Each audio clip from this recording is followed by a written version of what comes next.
এ মানুষগুলো কি দেখে না আমি তাদের একটি ক্ষুদ্র শুক্র কীট থেকে পয়দা করেছি, অথচ সৃষ্টি হতে না হতেই ক্ষুদ্র কীটের সে মানুষটি আমার সৃষ্টির ব্যাপারে খোলাখুলি বিতণ্ডাকারী হয়ে পড়ল।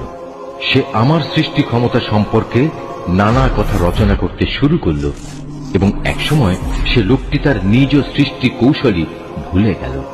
সে বলল, কে মানুষের এ হাড় পুনরায় জীবিত করবে যখন তা পচে গলে যাবে? হে নবী, তুমি এদের বলো, হ্যাঁ, তাতে প্রাণ সঞ্চার তিনিই করবেন যিনি প্রথমবার এতে জীবন দিয়েছিলেন এবং তিনি সমস্ত কিছুর সৃষ্টি কৌশল সম্পর্কে সম্যক অবগত রয়েছেন।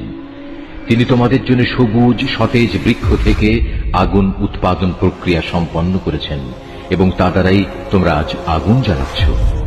যিনি নিজের ক্ষমতা বলে একবার আকাশমণ্ডল ও জমিন সৃষ্টি করেছেন, তিনি কি পুনরায় তাদেরই মতো কিছু সৃষ্টি করতে সক্ষম নন?